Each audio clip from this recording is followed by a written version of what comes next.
Hi all, welcome to iPlus Training Solutions. ഞാൻ ആര്യ.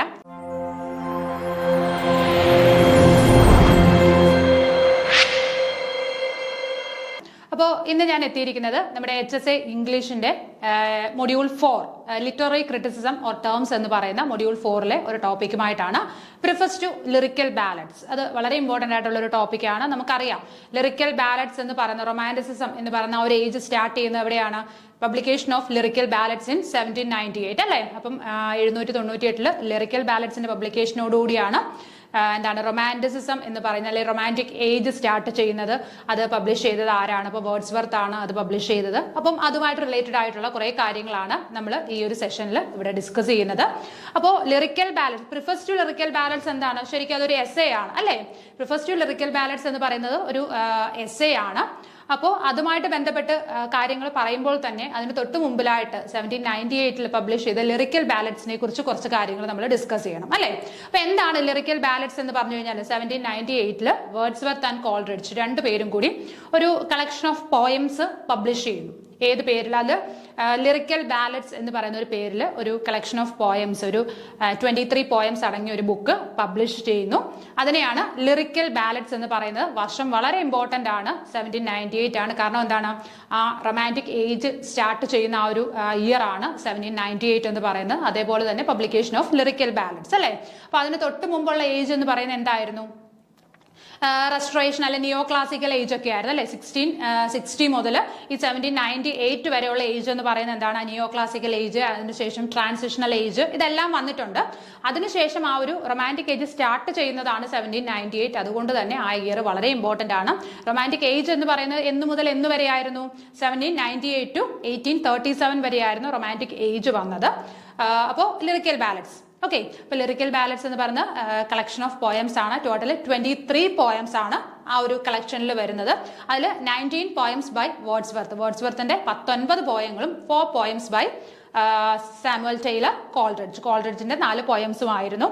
അതിൽ first poem എന്ന് പറയുന്നത് the rime of the ancient mariner by Coleridge. കോൾറിഡ്ജിന്റെ rime of the ancient mariner ആയിരുന്നു അതിനകത്തെ first poem എന്ന് പറയുന്നത്. അതേപോലെ എൻഡ് ചെയ്യുന്ന പോയം ഏതായിരുന്നു? വേർഡ്സ്വർത്തിന്റെ ടിൻഡൻ ആബേയും ആയിരുന്നു. ഓക്കെ, അപ്പൊ ഇത്രയും കാര്യങ്ങളൊക്കെയാണ് ലിറിക്കൽ ബാലൻസിനെ കുറിച്ച് പറയാനായിട്ടുള്ളത്. രണ്ടുപേര് പക്ഷേ അവിടെ ലിറിക്കൽ ബാലൻസ് പബ്ലിഷ് ചെയ്യുമ്പോൾ അവിടെ ഓതറിന്റെ പേര് അനോണിമസ് ആയിരുന്നു. ഓതറിന്റെ പേര് അവിടെ കൊടുത്തിട്ടില്ലായിരുന്നു. വേർഡ്സ്വർത്തിന്റെയും കോൾറിഡ്ജിന്റെയും പോയംസ് ഉണ്ട് എങ്കിൽ പോലും ആരാണ് ഓതർ എന്ന് അവിടെ പറഞ്ഞിട്ടില്ലായിരുന്നു. ആ ഒരു കാര്യം കൂടി നിങ്ങളൊന്ന് നോട്ട് ചെയ്തോളുക. അപ്പോൾ ഇത്രയും കാര്യങ്ങളാണ് ലിറിക്കൽ ബാലൻസിനെ കുറിച്ച് പറയാനായിട്ടുള്ളത്. പിന്നെ നമുക്ക് നമ്മുടെ സ്ലൈഡിലേക്ക് പോകാം.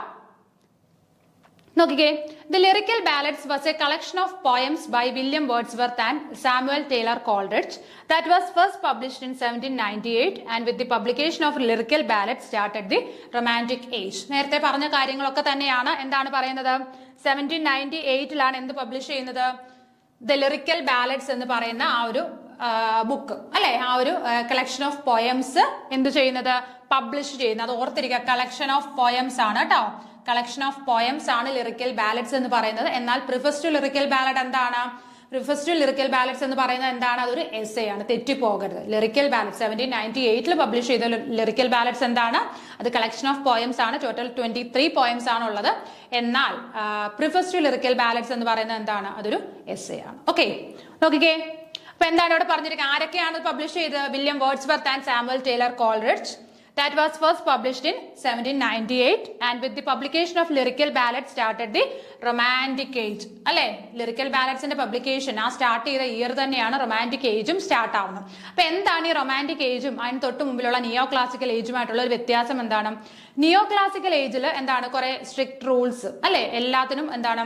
കുറെ ഫിഗർ ഓഫ് സ്പീച്ചസ് ഒക്കെ യൂസ് ചെയ്ത് സ്ട്രിക്ട് റൂൾസിലൂടെയാണ് നമ്മൾ പോയംസ് എഴുതിയിരുന്നത്. എന്നാൽ അത് വിട്ടിട്ട് പോയത്തിന് കുറച്ചുകൂടി ഒരു സാധാരണക്കാരന് മനസ്സിലാവുന്ന രീതിയിൽ പോയം എല്ലാവർക്കും, അതായത് അവിടെ ലാംഗ്വേജസ് ഒക്കെ യൂസ് ചെയ്യുന്ന എന്താണ്? ഹൈലി എലൈറ്റ് ലാംഗ്വേജസ് ആണെന്ന് പറയാം. അതായത് ഇപ്പൊ രാജാവിന് അല്ലെങ്കിൽ ഒരുപാട് വിദ്യാഭ്യാസം ഉള്ളവർക്ക് മാത്രം മനസ്സിലാവുന്ന രീതിയിലുള്ള ലാംഗ്വേജസ് ആയിരുന്നു നിയോ ക്ലാസിക്കൽ ഏജിൽ യൂസ് ചെയ്തിരുന്നത്. എങ്കിൽ റൊമാൻറ്റിക് ഏജിലേക്ക് വന്നപ്പോഴെന്താണ്? കോമൺ മെന്നിന് മനസ്സിലാവുന്ന രീതിയിലുള്ള ഭാഷകളായി ഫീലിങ്സ്, ഇമോഷൻസ്, കാര്യങ്ങളും ഒക്കെ ആയിട്ടാണ്. അപ്പൊ ആ ഒരു പോയം റൈറ്റിംഗ്, അതായത് റൈറ്റിംഗ് ഓഫ് പോയം എന്ന് പറയുന്നത് അതിന്റെ ആ ഒരു എന്താ പറയുന്നത് ആ ഒരു സ്റ്റൈല് തന്നെ മാറി. എവിടെ വന്നപ്പോൾ? റൊമാൻറ്റിക് ഏജിൽ വന്നപ്പോൾ ആ ഒരു സ്റ്റൈലിന് നല്ല രീതിയിലുള്ള ചേഞ്ച് വന്നു. അതുകൊണ്ടാണ് അതിനെ അടുത്തൊരു ഏജ് ആയിട്ട് നമ്മൾ കാൽക്കുലേറ്റ് ചെയ്യുന്നത്. ഓക്കെ, നോക്കിയേ.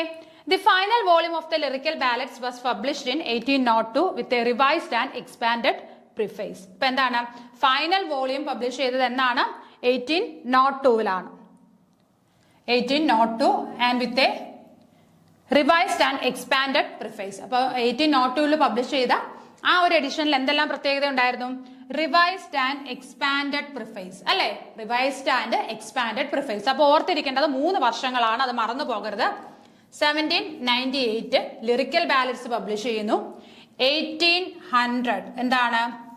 പ്രിഫസ് ടു ലിറിക്കൽ ബാലഡ്സ് വരുന്നു. ഇനി 1802 അവിടെ എന്താണ്?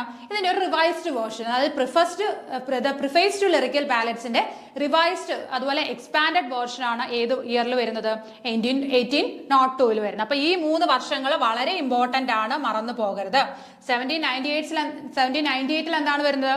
ലിറിക്കൽ ബാലഡ്സ് ആണ് പബ്ലിഷ് ചെയ്യുന്നത്. ഇനി 1800 the preface to lyrical ballads അല്ലെ, അതൊരു എസ്സേ ആണ്, അത് പബ്ലിഷ് ചെയ്യുന്നു.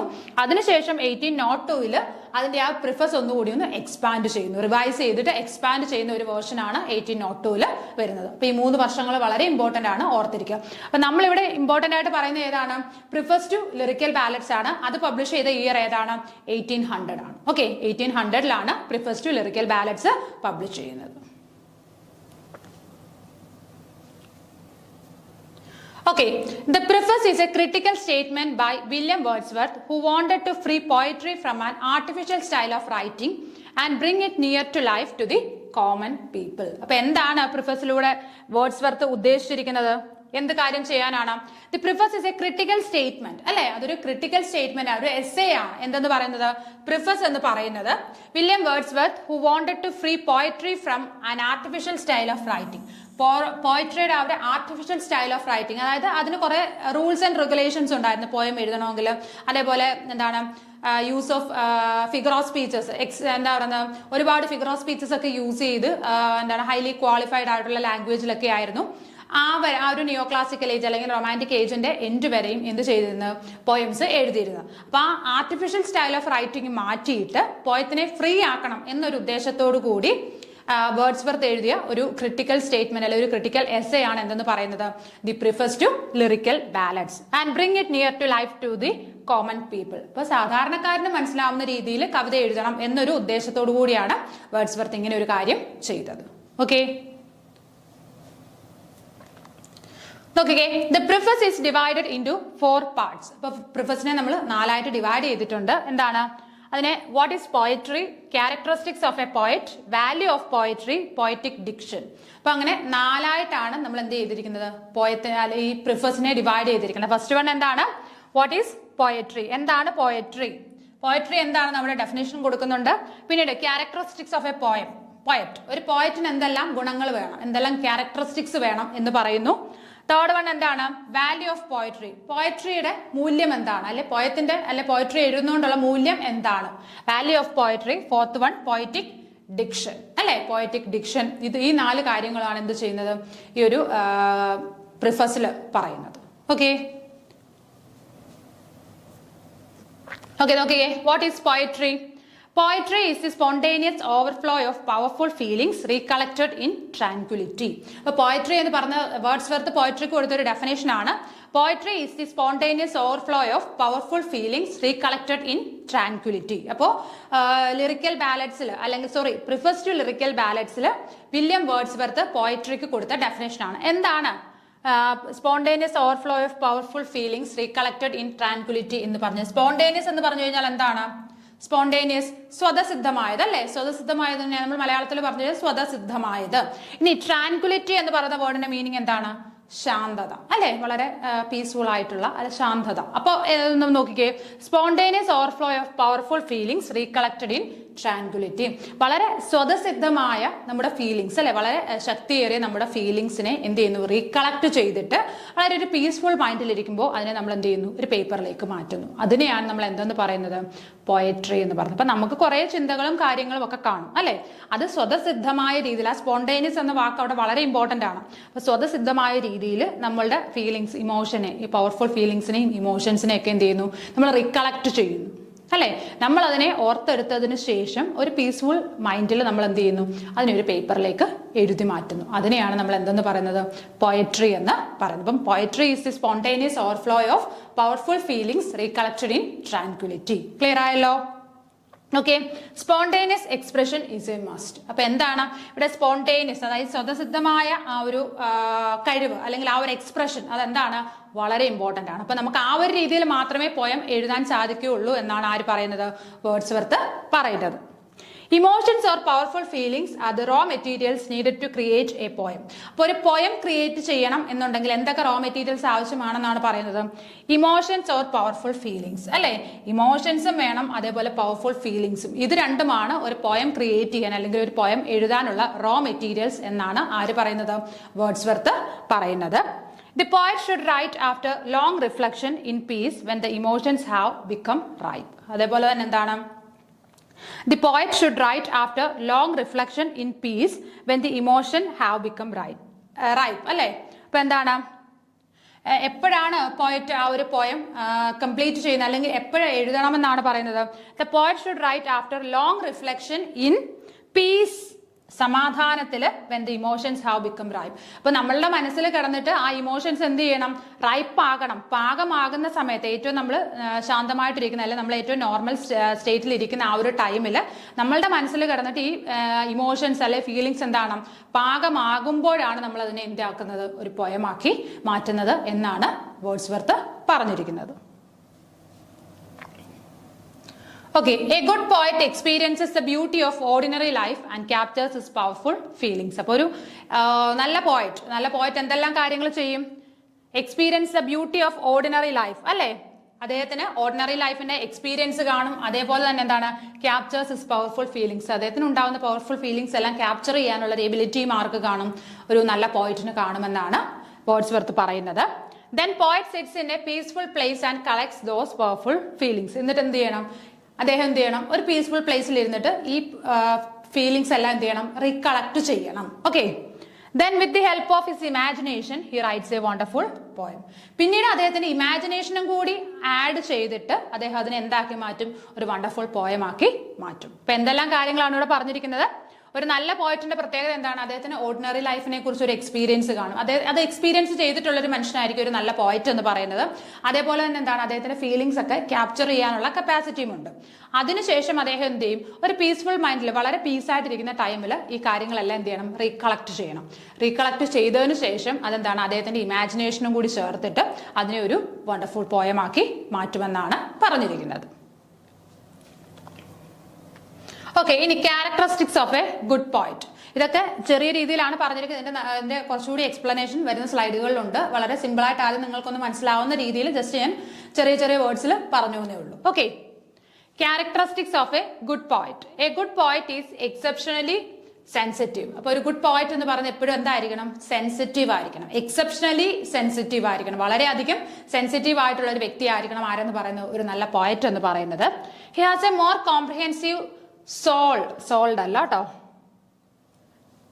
SOUL ആണ്.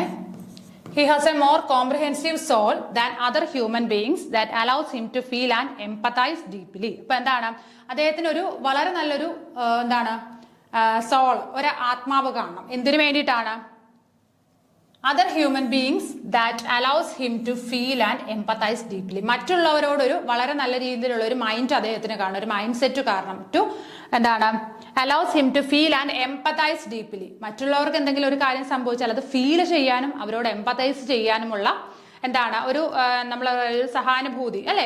അപ്പൊ ഈ രണ്ട് കാര്യങ്ങളും ഉള്ള ഒരു വ്യക്തിയായിരിക്കണം ഒരു ഗുഡ് പോയറ്റ് എന്ന് പറയുന്നത്. Okay, a good poet is a man speaking to men. അതേപോലെ തന്നെ സെക്കൻഡ് ക്യാരക്ടറിസ്റ്റിക്സ് എന്ന് പറയുന്നത് എന്താണ്, മറ്റുള്ളവരോട് സംസാരിക്കുന്ന വ്യക്തിയായിരിക്കണം ഒരു നല്ല പോയിറ്റ്. ഒരു ഇൻട്രോവേർട്ട് ആയ ഒരാൾക്ക് ഒരിക്കലും ഒരു നല്ല പോയിറ്റ് ആകാൻ കഴിയില്ല. മറ്റുള്ളവർ നല്ല രീതിയിൽ സംസാരിച്ചാൽ മാത്രമേ എന്ത് ചെയ്യാൻ പറ്റുള്ളൂ, അവരുമായിട്ട് ഇഴുകി ചേർന്ന് അല്ലെങ്കിൽ അവരുടെ കാര്യങ്ങൾ മനസ്സിലാക്കാനോ അവരുടെ ആ ഒരു ഫീലിംഗ്സിൽ അല്ലെങ്കിൽ എംപതൈസ് ചെയ്യാനോ ഒക്കെ സാധിക്കുള്ളൂ. അപ്പോൾ ഒരു ഗുഡ് പോയിറ്റ് എന്ന് പറയുന്നത് എന്താണ്? He speaks to common man അല്ലേ. അപ്പോൾ സാധാരണക്കാരോട് സംസാരിക്കാൻ കഴിയുന്ന ഒരു വ്യക്തിയായിരിക്കണം ഒരു ഗുഡ് പോയിറ്റ് എന്ന് പറയുന്നത്. A good poet can uplift and enlighten other human beings.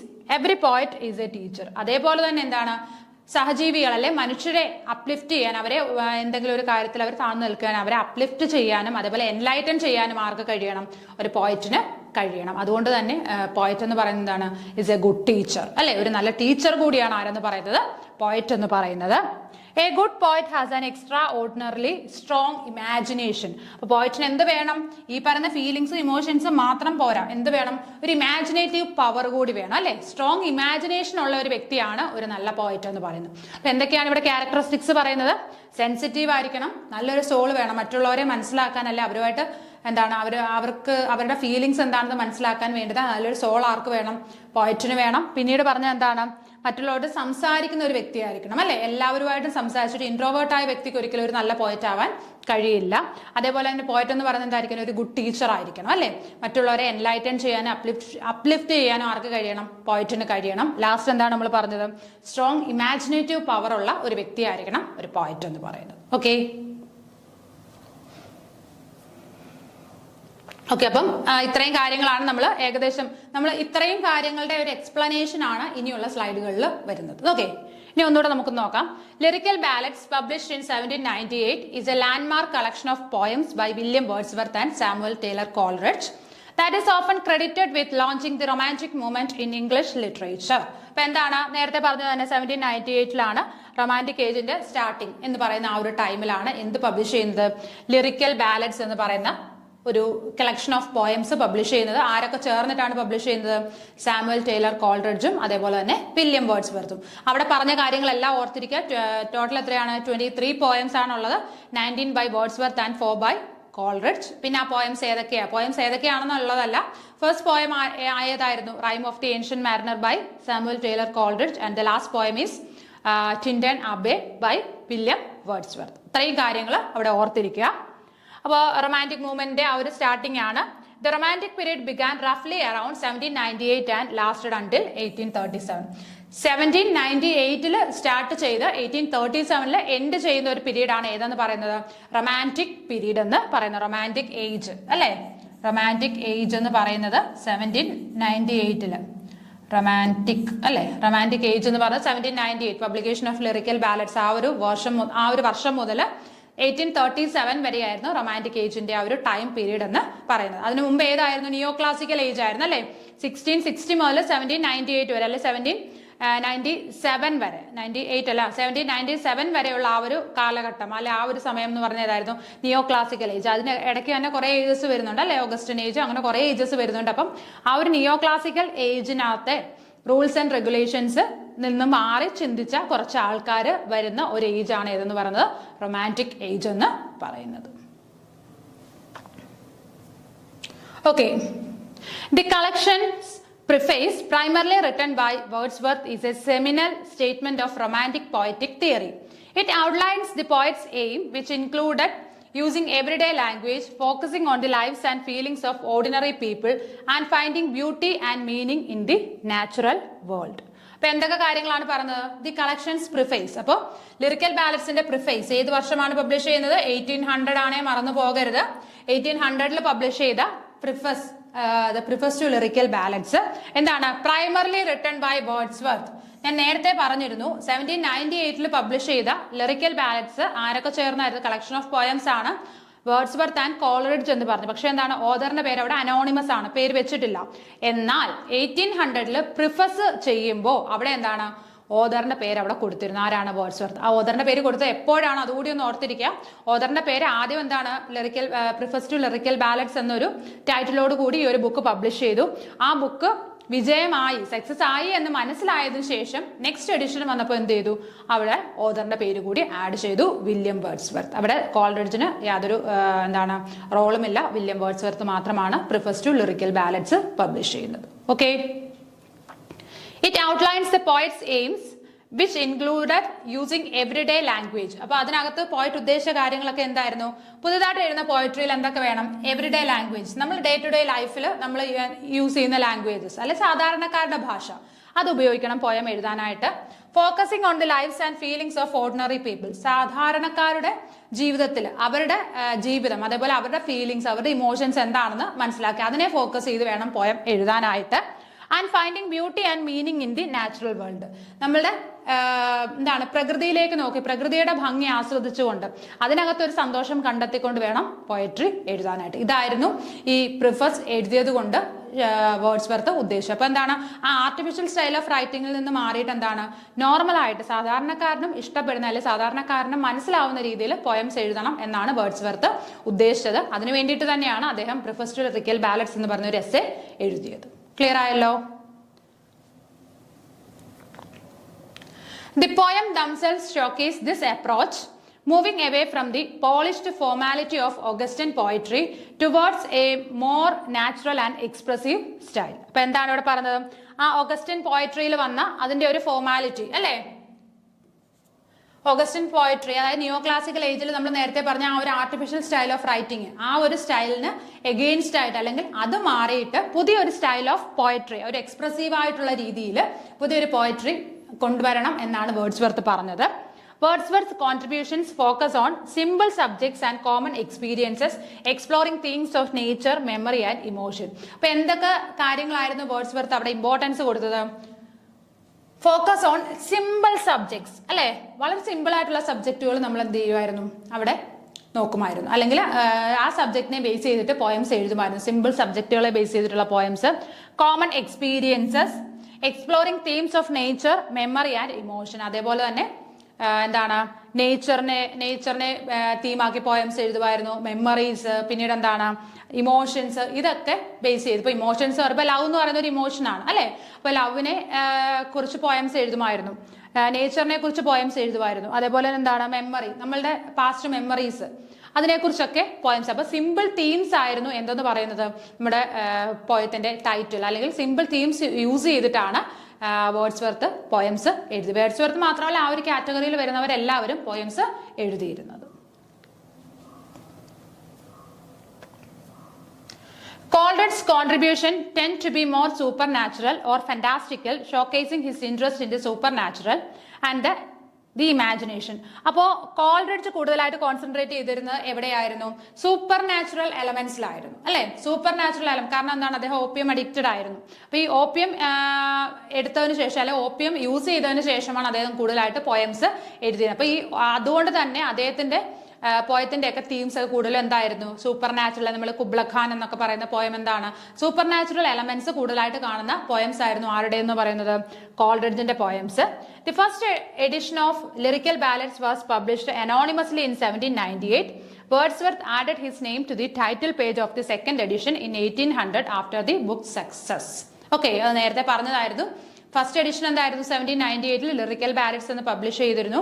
അതിനുശേഷം 1800 ദ പ്രിഫസ് ടു ലിറിക്കൽ ബാലഡ്സ് എന്നൊരു ബുക്ക് വേർഡ്സ്വർത്ത് ഒരു എസ്സേ വേർഡ്സ്വർത്ത് പബ്ലിഷ് ചെയ്തു. എങ്കിലും അതിലെന്താണ് ഓതറിന്റെ നെയിം അവിടെ വെച്ചിട്ടില്ല. ഫസ്റ്റ് എന്താണ്? അനോണിമസ് ആണ്, ഓതറിന്റെ പേരില്ല ലിറിക്കൽ ബാലഡ്സിൽ. പ്രിഫസിൽ ഫസ്റ്റ് എഡിഷൻ വന്നപ്പോൾ ഓതറിന്റെ പേരില്ല. പക്ഷെ ആ ഒരു ബുക്ക് ഒരു സക്സസ് ആയതിനു ശേഷം അദ്ദേഹം എന്ത് ചെയ്തു? ഓതറിന്റെ പേര് അവിടെ ആഡ് ചെയ്യുകയാണ് ചെയ്തത്. 1800 കാര്യമാണ് പറയുന്നത്. ഓക്കെ, നോക്കിക്കേ. He also included a preface in the second edition titled The Advertisement, in which he explained the poet's intentions and their revolutionary approach to poetry. അപ്പോൾ സെക്കൻഡ് എഡിഷനിൽ അതായത് 1800 വന്നതിനകത്താണ് എന്താണ്? പ്രിഫസ് അല്ലെ. He included a preface in the second edition titled The Advertisement. അപ്പോൾ ആ പ്രിഫസിന് അദ്ദേഹം കൊടുത്ത heading എന്താണ്? The advertisement എന്നാണ് കൊടുത്തത്. ആ പ്രിഫസിന് കൊടുത്ത ഹെഡിങ് ആണ് ദി അഡ്വർടൈസ്മെന്റ് എന്നുള്ളത്. In which he explained the poet's intentions and their revolutionary approach to poetry. അപ്പോൾ പോയട്രിക്ക് അതായത് ഒരു പോയറ്റിന്റെ ഇന്റൻഷൻ എന്തൊക്കെയാണ്, പോയറ്റിന് എന്തെല്ലാം കാര്യങ്ങൾ വെച്ചിട്ട് ഒരു പോയം എഴുതാൻ പറ്റും, പോയറ്റ്സിന്റെ ഇന്റൻഷനും അതേപോലെ തന്നെ ഈ ഒരു റെവല്യൂഷണറി അപ്രോച്ച് നമ്മളെ ആ ഒരു ആർട്ടിഫിഷ്യൽ സ്റ്റൈൽ ഓഫ് റൈറ്റിംഗിൽ നിന്ന് മാറിയിട്ട് ആ സ്റ്റൈൽ കുറച്ചൊന്ന് താഴേക്ക് പിടിക്കാൻ തീരുമാനിച്ചു, കോമൺ പീപ്പിളിന് മനസ്സിലാകുന്ന രീതിയിൽ. അപ്പം ആ ഒരു റെവല്യൂഷണറി അപ്രോച്ച് അല്ലെ ടു പോയട്രി, പോയറ്റിന്റെ ഇന്റൻഷനും അതേപോലെ ആ ഒരു പുതിയ ആ ഒരു സ്റ്റൈൽ ഓഫ് റൈറ്റിംഗ് കൂടി എന്താണ് അദ്ദേഹം ഇതിൽ എക്സ്പ്ലെയിൻ ചെയ്യുന്നുണ്ടായിരുന്നു. The advertisement was then published as Preface to Lyrical Ballads with 2 new definitions in the later edition of Lyrical Ballads in 1802. അപ്പം ഈ അഡ്വർടൈസ്മെന്റ് പ്രിഫസ് ടു ലിറിക്കൽ ബാലഡ്സിനാണ് ടൈറ്റിൽ കൊടുത്തത്, അഡ്വർടൈസ്മെന്റ് എന്നുള്ള കൊടുത്തത്. ആ അഡ്വർടൈസ്മെന്റും പിന്നീട് എങ്ങനെയാണ് പ്രിഫസ് ടു ലിറിക്കൽ ബാലഡ്സ് എന്ന് പറഞ്ഞിട്ട് പിന്നീട് 2 തവണയായിട്ട് പബ്ലിഷ് ചെയ്തു. 1800 വന്നു, പിന്നീട് എന്താണ് 1802 വന്നു. ആ 1802 വന്നപ്പോൾ എന്താണ് ആ പ്രിഫസ് ഒന്നുകൂടി ഒന്ന് റിവൈസ് ചെയ്യുകയും ചെയ്തു, എക്സ്പാൻഡ് ചെയ്യുകയും ചെയ്തു. അപ്പൊ ഇവിടെ എല്ലാം വേർഡ്സ്വർത്ത് എന്താണ് നമ്മളോട് പറഞ്ഞത്, പോയം വളരെ സിമ്പിൾ ആയിരിക്കണം, തീം സിമ്പിൾ ആയിരിക്കണം, മറ്റുള്ളവർക്ക് മനസ്സിലാകണം എന്ന്. പക്ഷെ എങ്കിൽ പോലും ഈ പ്രിഫസ് എന്ന് പറയുന്ന ഒരു കാര്യം കൊണ്ട് എന്താണ് വേർഡ്സ്വർത്ത് നമ്മളെ ഒരുപാട് കുഴക്കിയിട്ടുണ്ട് അല്ലേ. അപ്പൊ നമുക്ക് ഒരുപാട് കാര്യങ്ങൾ അതിൽ വേണ്ടുന്നതും വേണ്ടാത്തതുമായിട്ട് വലിച്ചു നീട്ടി കുറേ കാര്യങ്ങൾ പ്രിഫസിൽ പറയുന്നുണ്ട്. അപ്പോൾ നമുക്കത് വളരെ കൺഫ്യൂസിങ് ആയിരിക്കും. ഒരു എന്താണ് ഒരു എസ്സേ ആണ്, ക്രിട്ടിക്കൽ എസ്സേ ആണ്. അപ്പോൾ ഭയങ്കരമായിട്ട് നമുക്ക് എന്താണ് ബോറടിക്കുന്നത്. പോയം വളരെ സിമ്പിൾ ആയിട്ട് എഴുതണം, പക്ഷെ അദ്ദേഹം എന്താണ് അങ്ങനെ പറയുന്ന വ്യക്തി പ്രിഫസ് കൊണ്ട് നമ്മൾ എന്ത് ചെയ്തു, വളരെയധികം വലച്ച ഒരു വ്യക്തിയാണ് വേർഡ്സ്വർത്ത് എന്ന് വേണം പറയാനായിട്ട്. Okay, Wordsworth saw Augustan poetry with its emphasis on reason, order and wit as artificial and detached from genuine human emotion and experience. അപ്പം വേർഡ്സ്വർത്ത് ഓഗസ്റ്റിൻ പോയട്രിയിൽ നമ്മൾ പറഞ്ഞ നിയോ ക്ലാസിക്കൽ ഏജിൽ എന്താണ് ശരിക്കും അതിനകത്ത് പറയുന്ന കാര്യങ്ങൾ, തീംസ് എന്താണ്? നിയോ ക്ലാസിക്കൽ ഏജ് എപ്പോഴും എന്തിനാണ് എംഫസൈസ് കൊടുത്തിരുന്നത്? എന്തൊക്കെയായിരുന്നു? Emphasize on reason, order and wit അല്ലേ. അപ്പൊ ഒരു ആർട്ടിഫിഷ്യൽ സ്റ്റൈൽ ഓഫ് റൈറ്റിംഗ് ആയിരുന്നു എന്തെന്ന് പറയുന്നത് നിയോ ക്ലാസിക്കൽ ഏജിൽ ഉള്ള എന്താണ് പോയംസ് ആണെങ്കിലും ബാക്കിയുള്ള റൈറ്റിംഗ്സ് എല്ലാം. എന്നാൽ as artificial and detached from genuine human emotion and experience. അപ്പൊ ആ ഒരു ടൈമിൽ എന്താണ് കൂടുതൽ ഇമ്പോർട്ടൻസ് കൊടുത്ത റീസണിനും വിറ്റിനും ഒക്കെ ആയിരുന്നു എങ്കിൽ അപ്പോൾ എന്താണ് ഹ്യൂമൻ ഇമോഷൻസിനും അതേപോലെ തന്നെ ഫീലിംഗ്സിനും ഒന്നും വലിയ ഇമ്പോർട്ടൻസ് എവിടെ കൊടുത്തിരുന്നില്ല, നിയോ ക്ലാസിക്കൽ അല്ലെങ്കിൽ ഓഗസ്റ്റൻ ഏജിൽ പോയംസിന് കൊടുത്തിരുന്നില്ല. നോക്കിക്കേ, he criticized its formal constraints, its focus on polished diction and heroic subjects and its lack of connection to the natural world and the lives of ordinary people. അപ്പൊ എന്താണ് ഓഗസ്റ്റൻ ഏജിലെ പോയട്രിയുടെ പ്രത്യേകത? He criticized its formal constraints. അതിന്റെ ആ formal ആയിട്ടുള്ള നമ്മൾ പറഞ്ഞ artificial style of writing, ഈ പറയുന്ന use of similes, wits, reasoning, അങ്ങനെയൊക്കെയുള്ള കാര്യങ്ങൾ അതിനെ എന്ത് ചെയ്തു, ക്രിട്ടിസൈസ് ചെയ്തു. It's focus on polished diction അല്ലെ. ഡിക്ഷൻ അതായത് നമുക്ക് എന്താണ് ഇപ്പൊ പോയവും പ്രോസും എഴുതുന്നത് തമ്മിലുള്ള വ്യത്യാസമുണ്ട് അല്ലെ. ഇപ്പൊ നമുക്ക് ഒരു പ്രോസ് എന്ന് പറഞ്ഞാൽ നമുക്ക് ഇഷ്ടമുള്ള രീതിയിൽ നമുക്ക് അതിനെ ഇലാബറേറ്റ് ചെയ്ത് എഴുതാൻ പറ്റും. പക്ഷെ പോയം നമ്മൾ അങ്ങനെയല്ല. നമ്മൾ എന്ത് ചെയ്യും, ചില ഫ്രേസസ് ഒക്കെ യൂസ് ചെയ്യും. ഫ്രേസ് അല്ലെങ്കിൽ വേർഡ്സ് എന്തിനു വേണ്ടിയിട്ട് യൂസ് ചെയ്യും? നമ്മുടെ ഈ ഒരു പോയം കുറച്ചുകൂടി എക്സ്പ്രസീവ് ആയിട്ട് മറ്റുള്ളവർക്ക് തോന്നാനായിട്ട്. അപ്പൊ അങ്ങനെ യൂസ് ചെയ്യുന്ന വേർഡ്സിനെയാണ് നമ്മൾ ഡിക്ഷൻ എന്ന് പറയുന്നത്. അപ്പം എവിടെ ഡിക്ഷൻ കൂടുതലായിരുന്നു? Lack of connection to the natural world, polished diction. അപ്പൊ ഈ ഡിക്ഷന്റെ ഒക്കെ യൂസ് നിയോ ക്ലാസിക്കൽ ഏജ് അല്ലെങ്കിൽ ഓഗസ്റ്റൻ ഏജിൽ വളരെയധികം കൂടുതലായിരുന്നു. പിന്നീട് ആൻഡ് ഹീറോയിക് സബ്ജക്ട്സ്, അവിടെ കൂടുതലും എന്തായിരുന്നു സബ്ജക്റ്റുകൾ ഹീറോയിക് ആയിരുന്നു. നേരത്തെ വേർഡ്സ്വർത്ത് എന്ത് പറഞ്ഞിരുന്നു? സിമ്പിൾ തീംസ് അല്ലെങ്കിൽ സിമ്പിൾ സബ്ജക്റ്റുകൾ വെച്ചിട്ട് വേണം പോയം എഴുതാൻ, എങ്കിൽ മാത്രമേ കോമൺ മെൻ അത് മനസ്സിലാകൂ എന്ന് പറഞ്ഞിരുന്നു. അപ്പം ഹീറോയിക് സബ്ജക്റ്റുകൾ, പോളിഷ്ഡ് ഡിക്ഷൻ, ഇതൊക്കെ ഇവിടുത്തെ പ്രത്യേകതകളാണ്, ഫീച്ചേഴ്സ് ആണ്. നിയോ ക്ലാസിക്കൽ അല്ലെങ്കിൽ ഓഗസ്റ്റൻ ഏജിലെ ഫീച്ചേഴ്സ് ആണ്. And its lack of connection to the natural world and the lifes of ordinary people. അതേപോലെ തന്നെ എന്താണ് നമ്മുടെ സാധാരണ നേച്ചറുമായിട്ട് വലിയ കണക്ഷനുള്ള പോയംസ് ഒന്നും ആയിരുന്നില്ല. അതേപോലെ സാധാരണക്കാരുടെ ജീവിതമായിട്ടും അധികം ബന്ധമൊന്നും ഇല്ലാത്ത പോയംസ് ആയിരുന്നു. അപ്പൊ അതുകൊണ്ട് തന്നെ വേർഡ്സ്വർത്ത് എന്ത് ചെയ്തു, കംപ്ലീറ്റ്ലി അതിനെ ക്രിട്ടിസൈസ് ചെയ്തു. ഇങ്ങനെ അല്ല പോയത്തിന്റെ ആ ഒരു മോഡൽ അല്ലെങ്കിൽ അതിന്റെ സ്റ്റൈൽ ഓഫ് റൈറ്റിംഗ് എന്ന് പറയുന്നത്, ഇങ്ങനെയല്ല വേണ്ടത് എന്ന് ആര് ക്രിട്ടിസൈസ് ചെയ്തിരുന്നു?